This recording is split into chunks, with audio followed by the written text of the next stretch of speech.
کر، وہ کہتا ہے میں نے کر دیا، تو یہ اس کی جانب سے نہیں، عامر کی جانب سے آزادی ہو جائے گی۔ عامر کی طرف سے کیسے آزادی ہو سکتی ہے؟ عامر کی طرف سے تو تب آزادی ہوگی جب عامر کے غلام کو آزاد کرے، یہ تو اپنا غلام آزاد کر رہا ہے۔ کہتے ہیں نہیں، وَيَكُونُ هَذَا مُقْتَضِيًّا لِلْهِبَةِ وَالتَّوْكِيلِ، یہاں ہم اقتضاءً مان لیں گے ہبہ، کیونکہ بغیر شیء امکانہ، ہبہ میں معاوضہ نہیں ہوتا کہ تو اپنا غلام مجھے ہبہ کر، اور والتوکیل مانا پھر تو وکیل بن جا میری طرف سے، پھر تو وکیل بن جا میری طرف سے اور اس کو میری جانب سے آزاد کر دے۔ یہ اقتضاءً ہمیں ماننا پڑے گا۔ اسی کا نام اقتضاء النص ہے کہ مذکور کو، موجود کو ٹھیک کرنے کے لیے غیر موجود کو مانو تاکہ موجود ٹھیک ہو جائے، ورنہ وہ ٹھیک ہی نہیں ہوگا۔ امام ابو یوسف رحمۃ اللہ علیہ وسلم۔ اچھا، ولا يحتاج فيه الى القبض، یہ ایک شبہ کا جواب ہے۔ شبہ یہ پیدا ہوتا ہے کہ آپ فقہ میں پڑھ لیں گے باب الہبہ کے اندر کہ ہبہ میں اور گفٹ میں قبضہ شرط ہے، قبضے کے بغیر ہبہ نہیں ہوتا۔ میں نے مثال کے طور پر آپ سے کہا کہ یہ جو میرا موبائل ہے نا، یہ میں نے آپ کو گفٹ کر دیا، ہبہ کر دیا، آپ مالک نہیں بنے گی، میرے اس کہنے سے آپ مالک نہیں بنے گی۔ کیوں؟ کیونکہ ہبہ میں قبضہ شرط ہے۔ ہاں، اگر میں نے آپ کے قبضے میں دے دیا، یہ کہا کہ یہ موبائل میں نے آپ کو گفٹ کر دیا، ہبہ کر دیا، اور پھر آپ کے قبضے میں دے دیا، آپ نے اس کو قبضہ کر لیا، اب آپ مالک بن گئے۔ بغیر قبضے کے آپ مالک نہیں بن سکتے، سمجھے؟ تو ہبہ میں قبضہ شرط ہے۔ تو آپ کہتے ہو کہ یہاں ہم اقتضاءً ہبہ مان لیں گے، تو ہبہ مان لیا تو عامر مالک بن گیا، اور یہ اس کی طرف سے وکیل بن گیا، اور اس نے جب اس کو آزاد کیا تو عامر کی جانب سے آزاد ہو جائے گا۔ بھئی عامر نے ہبہ اگر آپ اقتضاءً مان بھی لیں تو عامر نے اس غلام کے اوپر قبضہ تو نہیں کیا۔ جب قبضہ نہیں کیا تو ہبہ میں قبضہ شرط تھا، قبضے کے بغیر ملکیت آتی ہی نہیں۔ لہٰذا جب عامر نے قبضہ نہ کیا، اگرچہ آپ نے اقتضاءً ہبہ مان لیا، اس کے باوجود عامر مالک نہ بنا۔ پھر جو اس نے آزاد کیا تو وہ عامر کی جانب سے آزاد نہ ہوا۔ کیوں؟ کیونکہ اس نے قبضہ ہی نہیں کیا، تو ہبہ کے لیے قبضہ شرط تھا۔ تو اس کا جواب دینا چاہتے ہیں کہ جیسا ہم نے اس کلام کو ٹھیک کرنے کے لیے اقتضاءً ہبہ مانا، سمجھے؟ تو ہبہ کو ٹھیک کرنے کے لیے اقتضاءً قبول بھی مان لیں گے۔ یہ ابو یوسف رحمۃ اللہ علیہ فرماتے ہیں تو اقتضاءً قبول مان لو تاکہ ہبہ ٹھیک ہو جائے۔ اور ہبہ کیوں اقتضاءً مانا تھا؟ تاکہ اس کا آزاد کرنا ٹھیک ہو جائے، اس کی کلام لغو نہ ہو جائے۔ جیسے پچھلی صورت کے اندر، پچھلی مثال کے اندر، جب اس نے کہا تھا اپنا غلام آزاد کر 1000 درہم کے بدلے میں میری طرف سے، اسے کہا میں نے آزاد کر دیا، سمجھے؟ تو یہ اپنا غلام کیسے اس عامر کی طرف سے آزاد کرے گا؟ تو اس کلام کو ٹھیک کرنے کے لیے اقتضاءً بیع مانی تھی، تو بیع تو بغیر قبول کے نہیں ہوتی، تو پھر کیونکہ قبول تو رکن ہے بیع کا، گزر چکا، تو بیع کو ٹھیک کرنے کے لیے اقتضاءً قبول بھی مان لیا۔ کیوں اقتضاءً قبول مانا؟ کیونکہ وہ رکن ہے بیع کا، اس کے بغیر بیع ٹھیک نہیں ہوتی، تو بیع کو ٹھیک کرنے کے لیے اقتضاءً قبول مانا۔ بیع ٹھیک ہو گئی، اب یہ مالک بن گیا، اب وہ اس کی طرف سے آزاد کرے گا تو آزاد۔ اسی طرح یہاں ہم نے اعتاق کو ٹھیک کرنے کے لیے اقتضاءً ہبہ مانا، اور ہبہ کو ٹھیک کرنے کے لیے اقتضاءً ہم نے کیا مان لیا؟ قبضہ مان لیا، تاکہ ہبہ ٹھیک ہو جائے، اور ہبہ ٹھیک ہو گیا تو اب وہ اعتاق بھی ٹھیک ہو گیا۔ تو جیسے وہاں اقتضاءً قبول مانا تھا وہ رکن، اسی طرح یہاں ہبہ کو ٹھیک کرنے کے لیے اقتضاءً ہم کیا مان لیں گے؟ قبضہ مان لیں گے۔ یہ امام ابو یوسف رحمۃ اللہ علیہ دیکھیں، وَلَا يَحْتَاجُ فِيهِ إِلَى الْقَبْضِ، امام ابو یوسف رحمۃ اللہ علیہ فرماتے ہیں یہ اعتراض نہ کرنا ہبا تو اقتدان مان لیا، لیکن ہبا اقتدان ماننے کے باوجود عامر مالک نہ بنا۔ کیوں مالک نہ بنا؟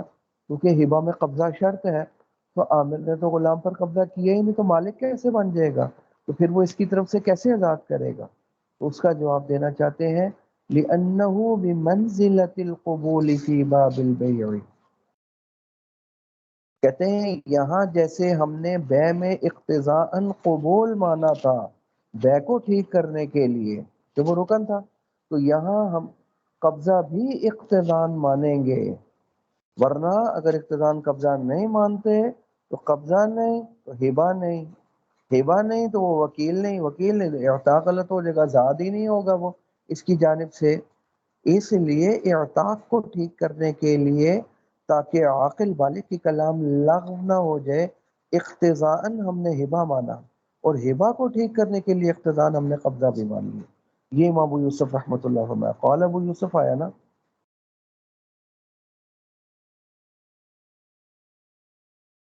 سمجھے؟ تو وہی امام ابو یوسف رحمۃ اللہ فرمایا ولا، ادھر قبضے کی ضرورت نہیں ہے، کیونکہ جیسے بے میں ہم نے یہ قبول کی طرح ہے، لِأَنَّهُ بِمَنزِلَةِ الْقُبُولِ فِي بَابِ الْبَيْعِ، جیسے بے میں قبول والا درجہ تھا نا، قبول کی جو حیثیت تھی، قبول کے بغیر بے نہیں کہ وہ رکن، اسی طرح قبضے کے بغیر ہبہ نہیں، تو جیسے وہاں اقتضان قبول مان لیا تھا، ایسے ہی یہاں اقتضان قبضہ بھی مان لو، تاکہ ہبہ ٹھیک ہو جائے، تاکہ اعتاق ٹھیک ہو جائے۔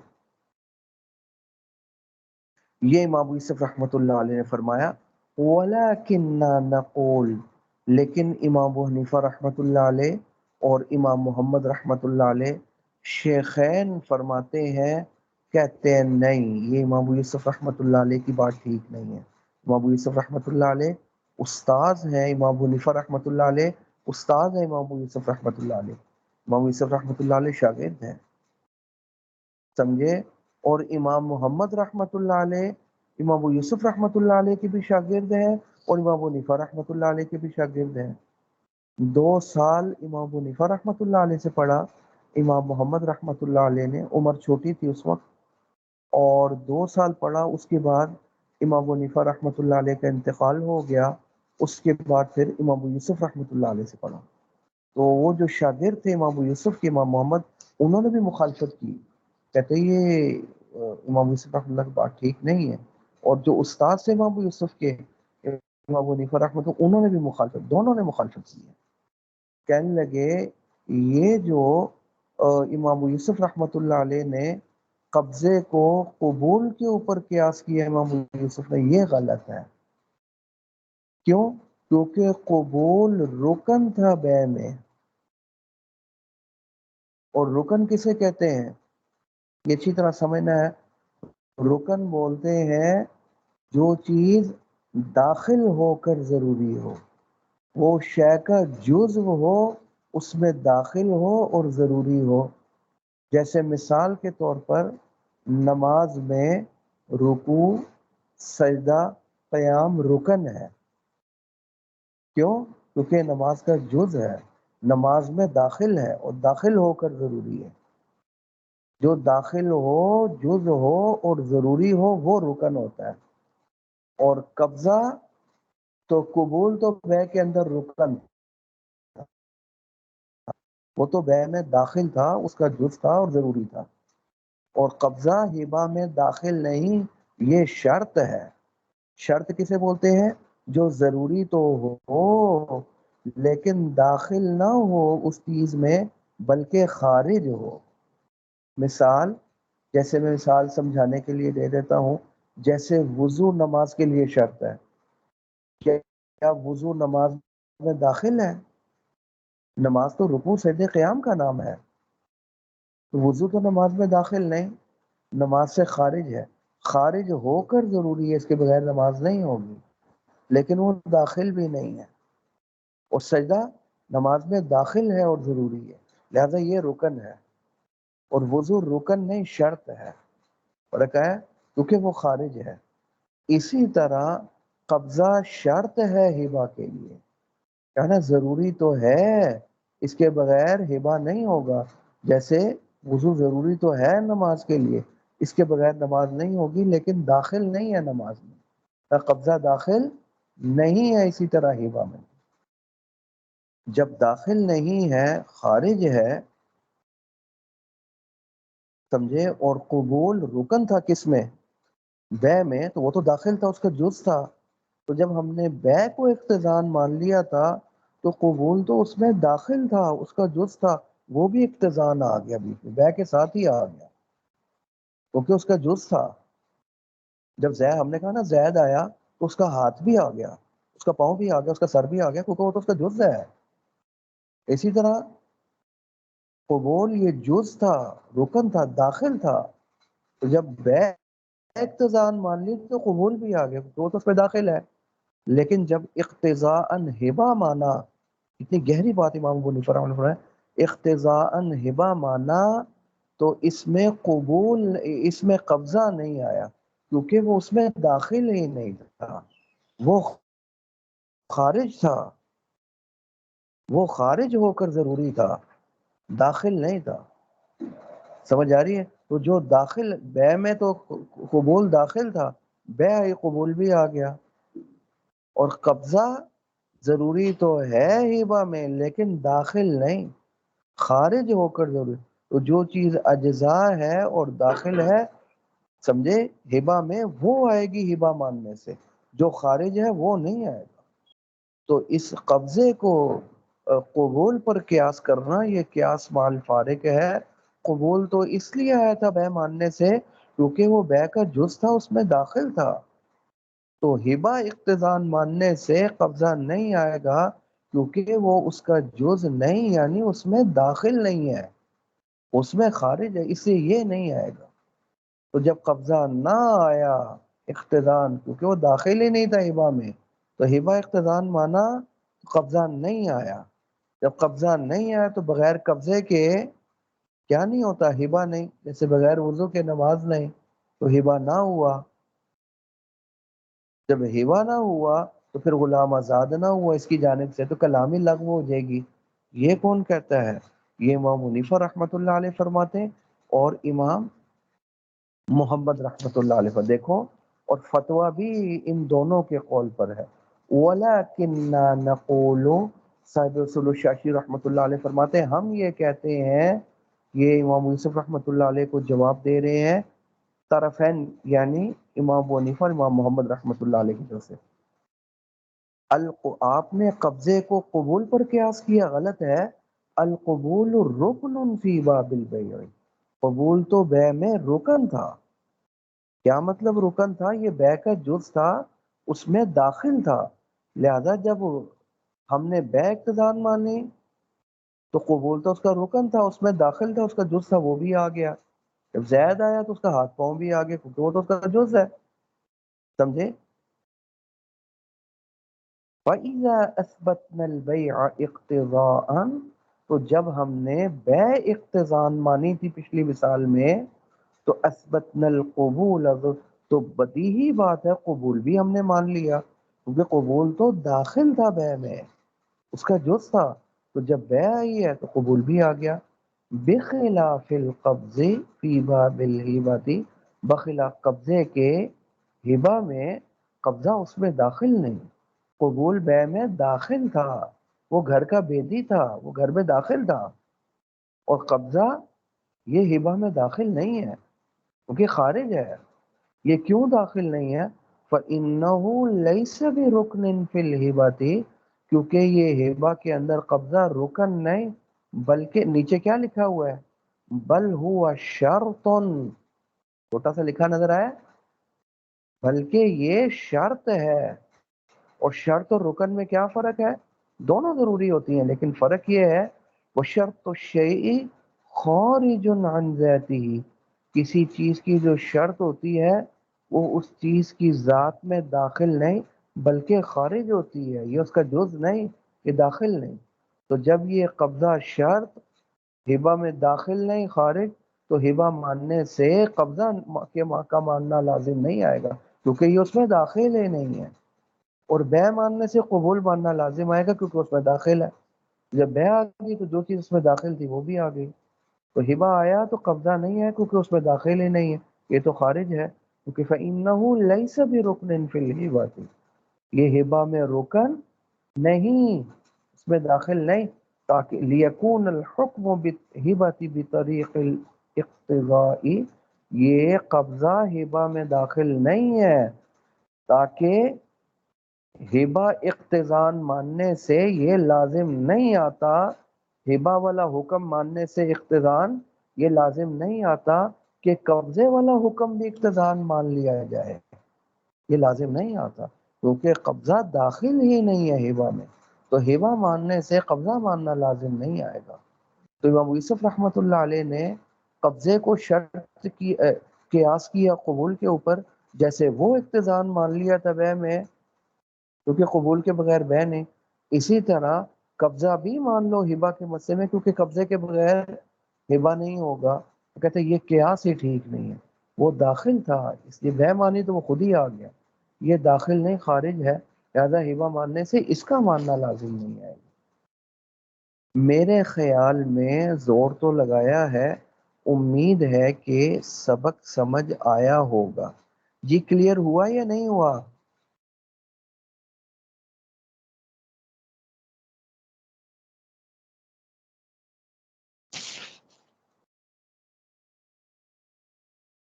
سمجھ آ گئی؟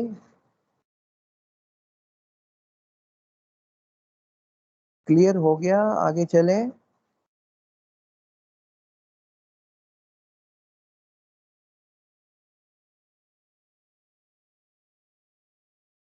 جی بتائیں، سمجھ آ گیا؟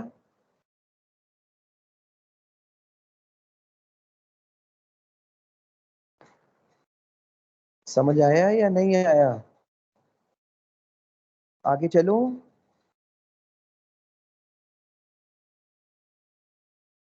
آواز آ رہی ہے میری؟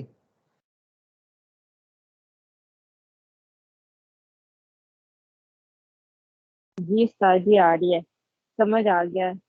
سمجھ آ گیا، چلے پھر بتائیں نا تاکہ پھر آگے سے وحکم المقتضا، اچھا اقتضاء النص کہیں یا مقتضا کہیں، یہ چوتھا طریقہ تھا نص سے دلیل پکڑنے کا، عبارت النص، اشارت النص، دلالت النص، اقتضاء النص۔ اقتضاء النص کسے بولتے تھے کہ جو نص ہے، جو موجود ہے، سمجھے، جو نص ہے یعنی جو موجود ہے نص، یہ تب ٹھیک ہوگی جب ہم محذوف مانیں گے، محذوف نہیں مانیں گے تو نص ہی ٹھیک نہیں ہوگی۔ اب مثال کے طور پر ہم نے پڑھ لیا تو اپنا غلام آزاد کر میری جانب سے 1000 روپے کا، تو میری جانب سے وہ اپنا غلام کیسے آزاد، وہ اپنا غلام میری جانب سے کیسے آزاد، وہ میرا غلام تو میری جانب سے کر سکتا، اپنا تو نہیں کر سکتا۔ اب یہ عاطف خافتہ کا مذکور ہے، موجود ہے، یہ نہیں ٹھیک ہو سکتا۔ یہ کب ٹھیک ہوگا؟ جب محذوف مانو، اور محذوف کیا تھا کہ تو پہلے بے کر اور بے کرنے کے بعد میری طرف سے وکیل بن اور پھر میری جانب سے ادا کر، یہ محذوف مانو گے تو مذکور ٹھیک ہوگا، ورنہ موجود ٹھیک نہیں ہوگا۔ تو موجود اور مذکور کو ٹھیک کرنے کے لیے محذوف مانو تاکہ مذکور ٹھیک ہو جائے، یہ ہے اقتضاء النص، سمجھے؟ اچھا اس اقتضاء النص کا حکم کیا ہے؟ تعریف تو آ گئی، مثال بھی آ گئی، وحکم المقتضی، سمجھے؟ اس کے بارے میں یاد رکھنا ہے مقتضی کے ہیں یا اقتضاء النص کے ہیں۔ مقتضی کا حکم یہ ہے انہ یثبت بطریق الضرورت، مقتضی جو ثابت ہوتا ہے وہ ضرورت اور مجبوری کی وجہ سے ثابت ہوتا ہے۔ کیوں؟ کیونکہ اگر ہم اس مقتضی کو، اس محذوف کو نہیں مانیں گے تو موجود ٹھیک ہی نہیں ہوگا، وہ لغو ہو جائے گا، وہ غلط ہو جائے گا، تو ہماری مجبوری ہے، ضرورت ہے کہ ہم محذوف کو مانیں۔ تو جس محذوف کو مان رہے ہیں نا، محذوف کو، اس کا نام مقتضی ہے۔ یہ جو مقتضی آیا یہ کس وجہ سے آیا؟ یہ ضرورت اور مجبوری کی وجہ سے آیا۔ تو جب یہ بات ثابت ہو گئی کہ مقتضی ضرورتاً ثابت ہوتا ہے، تو اگلا اصول یاد رکھنا، جو چیز ضرورتاً ثابت ہوتی ہے وہ بقدر ضرورت ہوتی ہے، جو چیز ضرورتاً ثابت ہوتی ہے وہ بوقت ضرورت ہوتی ہے اور بقدر ضرورت ہوتی ہے۔ یہ پکا اصول ہے، یہ یاد رکھیں۔ مثال کے طور پر ایک بندہ کدھر چلا گیا؟ جنگل چلا گیا، جنگل چلا گیا، اب اس کے پاس کھانے پینے کے لیے کچھ بھی نہیں ہے، اب اس کو خنزیر نظر آیا، سور خنزیر، اب اس کی جان نکلنے لگی ہے، وہ مرنے لگا ہے، کھانے پینے کے لیے کچھ ہے نہیں، تو اب وہ کیا کر سکتا ہے؟ وہ خنزیر کھا سکتا ہے؟ نہیں کھا سکتا؟ بالکل کھا سکتا ہے۔ ویسے تو خنزیر حرام ہے، لیکن ضرورت کی وجہ سے حلال ہو گیا، کیونکہ جان بچانی ہے ورنہ مر جائے گا، تو اللہ تعالیٰ نے اجازت دی ہے کھانے کی۔ اب یہ خنزیر کا حلال ہونا ضرورتاً ہے یا نہیں، مجبوری کی وجہ سے ہے یا نہیں ہے؟ پھر اگلا اصول کیا ہے؟ جو چیز ضرورتاً ہو وہ بوقت ضرورت اور بقدر ضرورت۔ بوقت ضرورت کیا مانا کہ جب کوئی دوسری چیز حلال نہ ہو تب یہ حلال ہوگا، بوقت ضرورت اور بقدر ضرورت۔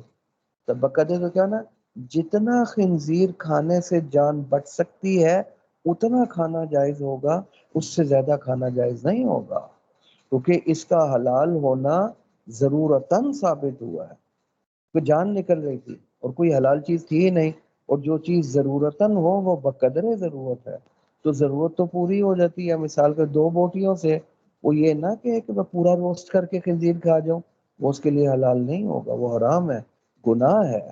اور جو چیز ضرورتاً ثابت ہو وہ بقدر ضرورت ہوتی ہے، ضرور سے زائد جائز نہیں،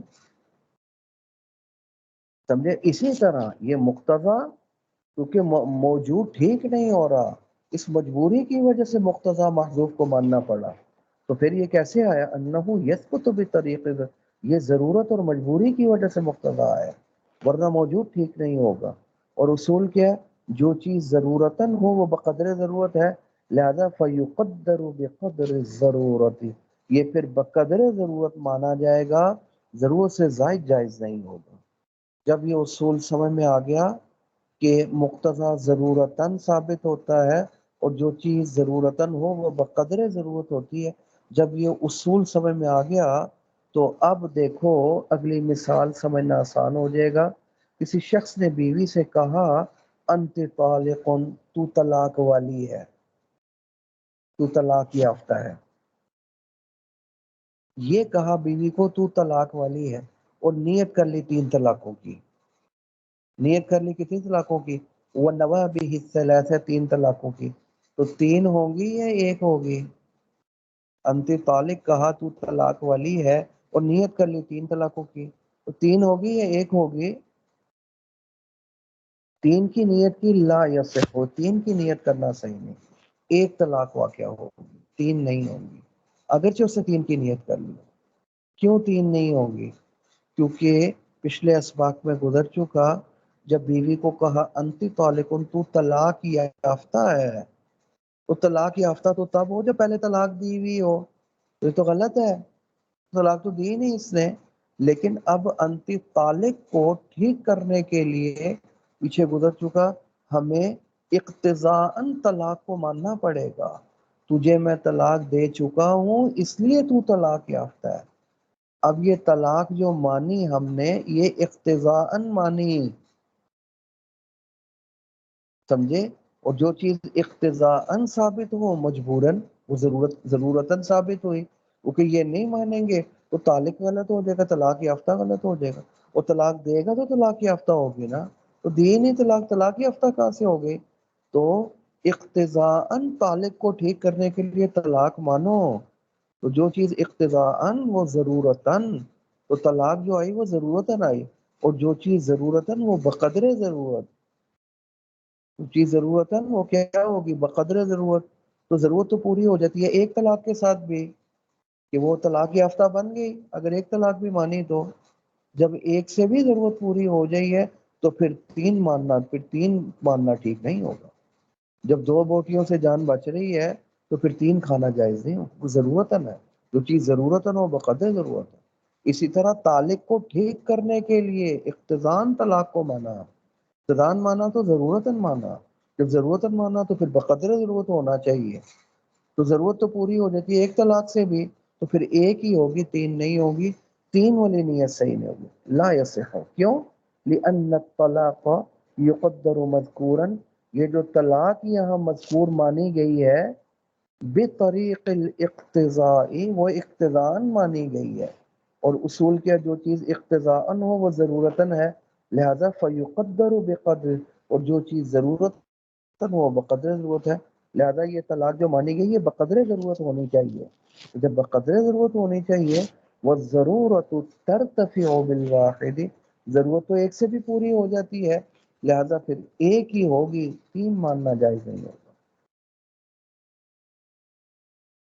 وہ تو ایک سے بھی پوری ہو جائے، فیقدر مذکورا فی حق الواحد، لہذا پھر ایک ہی طلاق مانی جائے گی، تین نہیں مانی جائے گی، پھر ایک طلاق ہوگی، تین نہیں، اگرچہ نیت تین کی ہی کیوں نہ کر لی۔ امید ہے کہ بات سمجھ آ چکی ہوگی، اس کو اچھے طریقے سے دیکھ لیں، سبق سمجھنے والا ہے، اس کو یہیں تک رکھیں۔